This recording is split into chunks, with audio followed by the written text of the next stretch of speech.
Hello everybody, we're here for the big cheese weekender, which is really quite a treat. And the cheese that we're celebrating today is the Monte Enebro cheese from Avila in Spain. The reason why I chose this is because it's one of the longest standing cheesemakers that we've been working with at Brindisa. I featured it in the book. You can see it here right at the top. It's from central Spain. This is the shape of the cheese. You can see it here as well. This is the slice here. But the chap who made this is a guy called Rafael Baez, and he decided when he retired at 60 from being an engineer supplying the dairy industry, he decided to make a cheese. And he not only decided to make a cheese, but he also decided to revolutionize the cheese. So he decided that pata de mulo, which is called mule's hoof, was the shape of the cheese. So it looks like the hoof of a mule or a horse. And pata de mulo in Castilla is traditionally a hard sheep's milk cheese that's cured and pressed and so on. And because he comes from a part of Spain called Avila, south of Avila, the Sierra de Gredos, there's an area called Tietar, where there's a river that goes, the river Tietar flows through these meadowlands, which are really, really green and really fertile.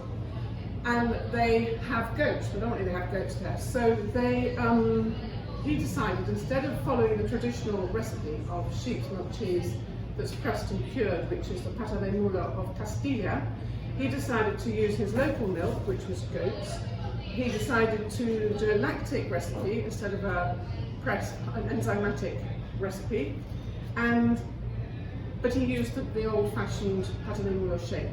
So this is what made this cheese kind of a revolutionary cheese, and also to decide to do such a thing in your 60s is also quite brave. And sadly Raphael's not with us any longer, but he passed away at the age of 83. So for 23 years he built up this cheese from a totally unknown cheese to what's really become a very, very famous cheese in Spain and also in Britain and across the world. As I said earlier, it's made with goat's milk cheese. It's a lactic recipe, so it's not pressed in the way that, say, a manchego is pressed or anything like that. It's got a lactic coagulation. Once the curds are set, then the cheesemakers will spoon the curds into the mould. The mould will actually look, it's a log-shaped mould, and the cheese will then go in there, and it'll go into the rooms, the curing rooms, where there's penicillin roqueforti in the curing rooms, and that will create the rind that we all recognise, this mould-ripened rind that a lot of people know. So it's a really, really incredible triumph of Raphael. His daughter, Paloma, now runs the dairy and makes the cheese, and she's worked with Raphael for all the time, from the very beginning and now since he left. One of the things that Raphael always said, and when I visited the dairy quite a few times, he always said that women cheesemakers for this particular kind of lactic method always had a very gentle touch. So whenever I went into the dairy, it was kind of like walking into a sort of cloud-like atmosphere where all the cheesemakers were almost like angels or something. They moved very quietly around the place. They handled the curds with such gentleness, and they created this really, really wonderful cheese. Now, what we've got today, we've got the opportunity to show you a recipe that Brindisa Kitchens, the restaurant group that we have, has been doing this recipe. It's been on the menu ever since we started. Pizarro, who worked with us at the beginning, was also a customer before Brindisa. He created the recipe way back. It's probably now maybe 25 years this recipe's been made in London, thanks to him and thanks to Brindisa. We've still got it on the menu, and Flori has become an expert, like every Brindisa chef has to, at making this Monte Enebro recipe. So we're going to try, obviously we do it in the restaurants with deep fryers and all the kit that you have in a professional kitchen, but today we're doing it in the small kitchen that we've got, and Flori is going to show you how you can do it at home and see if you can replicate it. So this is Flori, and he's going to show us how to make the Monte Enebro with the tempura batter which we then finish with honey, and then we add fruit, whether it's figs or beetroot chips. So, Yep. go ahead. Sorry. Thank you. And if you're happy explaining as you go along, that'd be really great. So making Monte Enebro fried cheese for Brindisa as we make it here. What we need is Monte Enebro cheese. We need rapeseed oil, plain flour, and eggs, fresh eggs. Normally you can have option as well to make it with pasteurized eggs, egg yolk, pasteurized. So we need the fruit, whether it can be fresh figs or beetroot crispy, fried, orange honey. That's all we need to make it the Monte Enebro cheese that we make in Brindisa. So now let's just start with yeah. So first of all, what we do is turn on. How do you say turn on? Yeah, just get probably quite hot. Do we? Because we're going to heat up the oil maybe. Relax. I'll start from the beginning.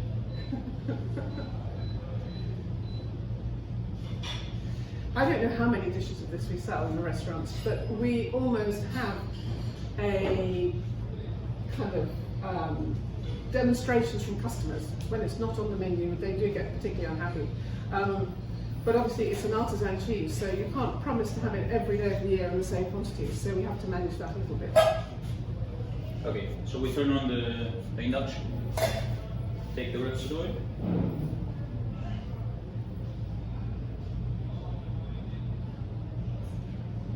quite deep, because this is, you might not be used to cooking as deep as this at home. Olive oil. So we just need to put the right amount of oil, so it just covers the Monte Enebro cheese. And which oil are you using, Flori? Rapeseed oil.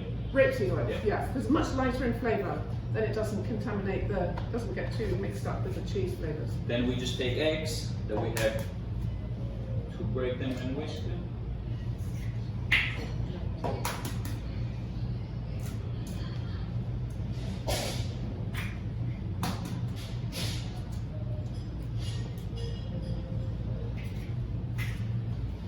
We will use 6 eggs, but normally, as I said, you can use pasteurized whole egg, pasteurized egg yolk.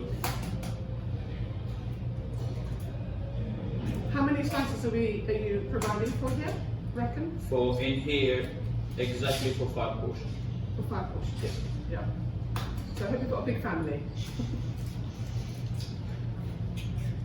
The other thing about goat's cheeses of this type is they're very seasonal.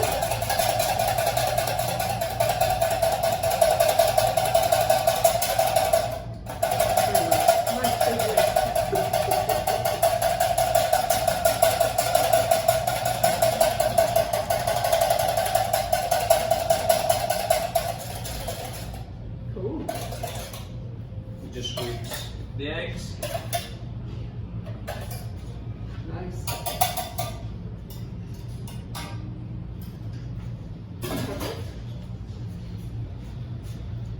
Second step. Take the Monte Enebro, first of all, into the flour,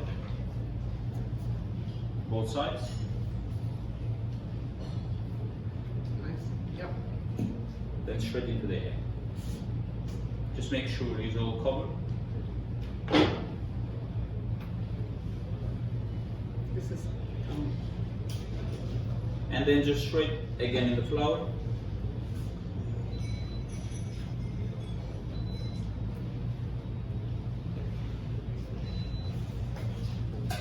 And finally into the egg again.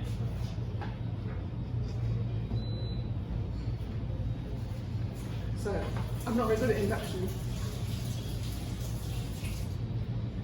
Right. Should be working. Oh, okay. Okay. So, you're going to have to wait a bit for the oil to heat up. But just going back to the cheese while we wait for the oil to heat up.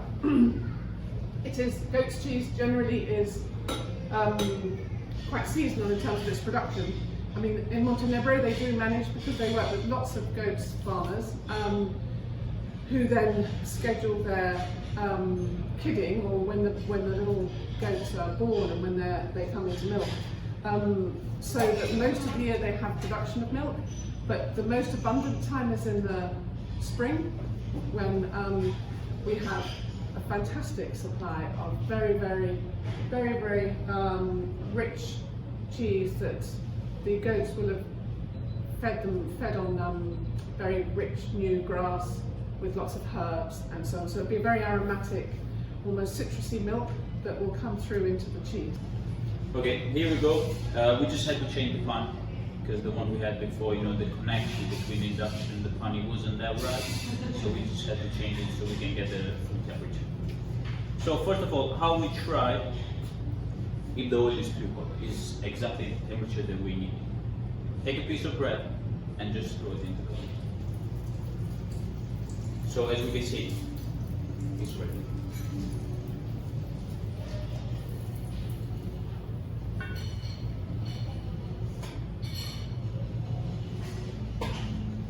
So as explained before, the Monte Enebro, there was flour, egg.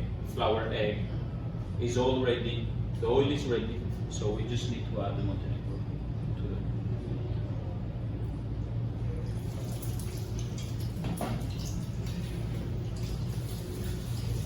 Nice.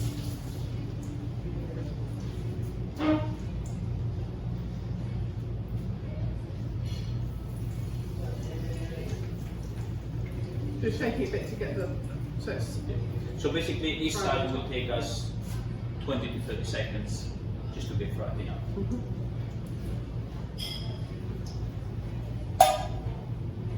And then we just have turn the other way. Right. Just to have that golden color in there. So.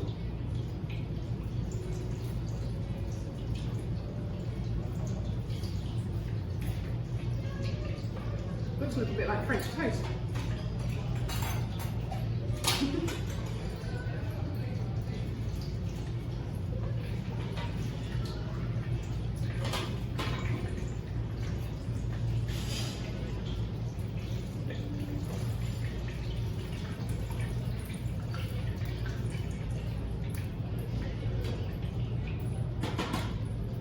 We just put the Monte Enebro is all cooked, all ready. You need a cheese cloth and a tray just to take all the oil from the cheese, because it has too much oil.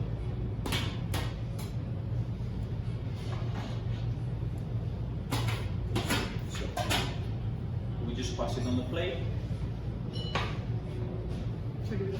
Yeah. So we have figs, fresh figs.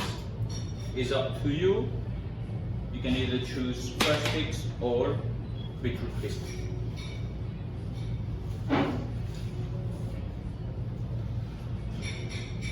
As many of you will know, this cheese has won many awards ever since we've been shipping it, which probably goes back to 1990 when I first met Raphael.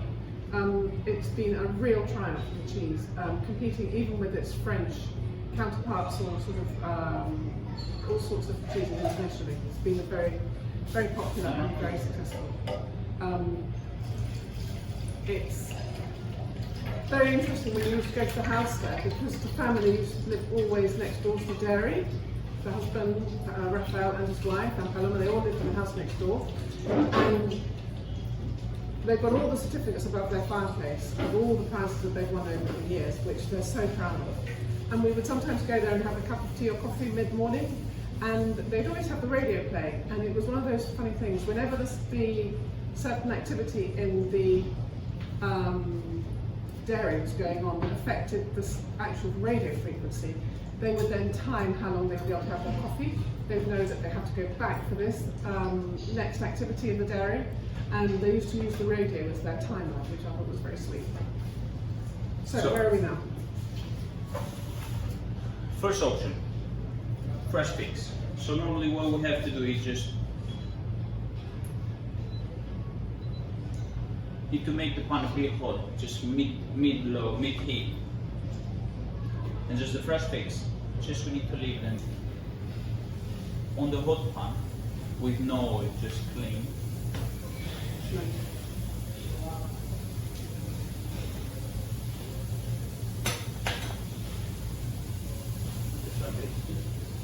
these are black figs, aren't they? Cordigrama figs, which are the season at the moment, which is October. So this is the best time to be trying to get hold of black figs from Spain. So the accompaniment will always rely a little bit on what the season is.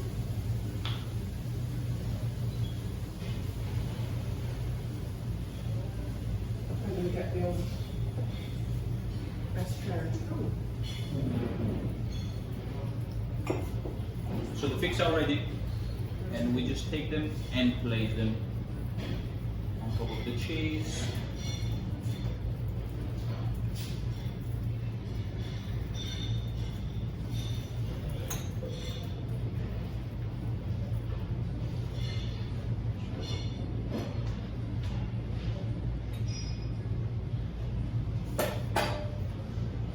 Great. And then we can use our orange blossom honey. On top of that,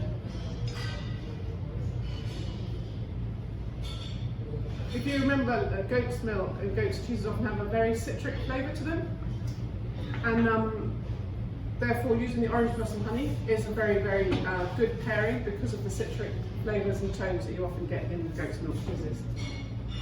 And if you haven't got figs in season, you can fry some beetroot chips. If you want to, that's what we often do when we can't get hold of figs. And that's it. That's the recipe. That's the food done. Brilliant. And one of the things that I really, really like to suggest is white Rioja with goat's cheese. Whether it's a recipe or just goat's cheese straight up. White Rioja is really good because it's a robust wine that really sits with the goat's cheese extremely well. So, what Raphael used to say about this cheese, because he was so proud of it, was I get to quitarse el sombrero, which is I take my hat off to my own cheese, which was really nice. He was a very proud man, a very, very funny guy. And we've enjoyed selling his cheese for, how long is it? 33 years, 30 something years? And you've been cooking it here for 14. So, that's it. Bye-bye. Thank you very much. Bye-bye. Bye.